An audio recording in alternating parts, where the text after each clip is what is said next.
Deputy CM Keshav Prasad Maurya को Allahabad court से बड़ी राहत मिली है। डिप्टी सीएम की डिग्री को चुनौती देने वाली याचिका को कोर्ट ने खारिज कर दिया है। अधिवक्ता दिवाकर नाथ त्रिपाठी ने केशव प्रसाद मौर्य की डिग्री को फर्जी बताते हुए क्रिमिनल रिवीजन याचिका दायर की थी। कोर्ट ने इस याचिका की सुनवाई के बाद 25 मई को फैसला सुरक्षित रख लिया था।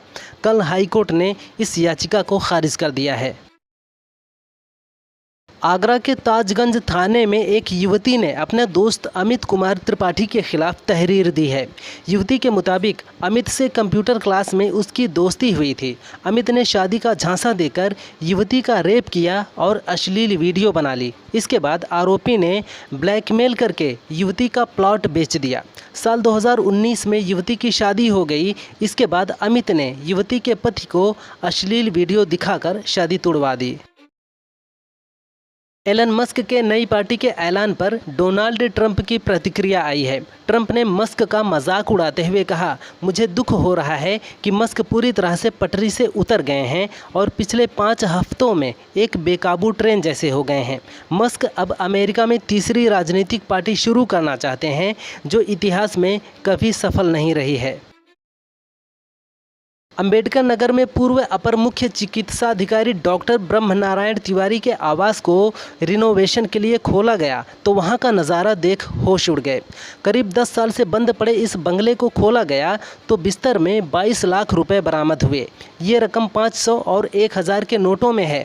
दरअसल 29 जनवरी 2014 को ब्रह्मनारायण तिवारी की मौत हो गई थी। तब से ये बंगला बंद था।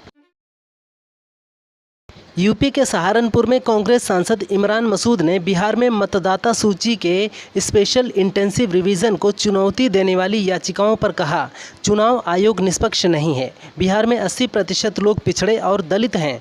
बहुत से लोग गांवों में रहते हैं। बहुत से बच्चे घरों में पैदा हुए, वे जन्म प्रमाण पत्र कहाँ से लाएंगे?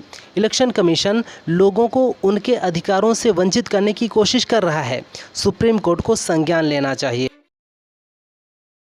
आतंकी तहव्वुर राणा ने एनआईए की हिरासत के दौरान पूछताछ में बड़ा खुलासा किया है।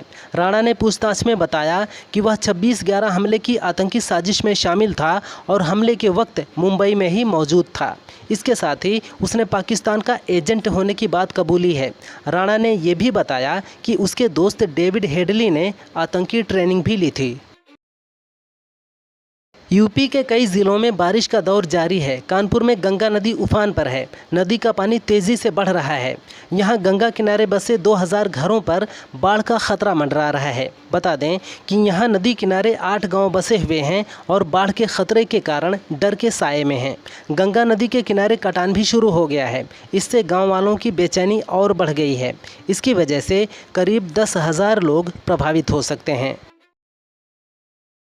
यूपी के बहराइच के सुजौली में 4 बच्चियों को किडनैप करके रेप का मामला सामने आया है। दरिंदा बच्चियों को चॉकलेट, टॉफ़ी और नमकीन का लालच देकर अपहरण करता था, फिर जंगल में ले जाकर उनके साथ रेप करता था, उसके बाद छोड़ देता था। पुलिस लगातार आरोपी की तलाश कर रही थी और आखिरकार उसे पकड़ लिया गया है।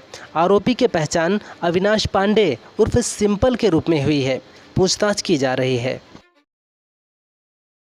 इलाहाबाद हाईकोर्ट की लखनऊ खंडपीठ ने यूपी में स्कूलों के मर्जर पर अपना फैसला सुना दिया है। कोर्ट ने सीतापुर के 51 बच्चों की याचिका को खारिज करते हुए मर्जर को हरी झंडी दे दी है। सीतापुर के 51 बच्चों ने सरकार की स्कूल मर्ज नीति के खिलाफ याचिका दी थी। कोर्ट ने सरकार के पक्ष को सही मानते हुए याचिका को खारिज किया है। बता दें कि यूपी के 5000 स्कूलों का मर्जर होना है।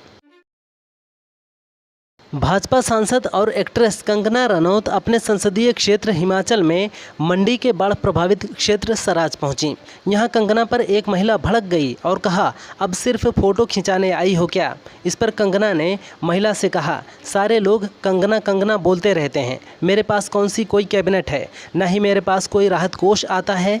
मैं स्पेशल पैकेज लेकर आऊँगी, लेकिन उसे कांग्रेस सरकार डकार जाएगी।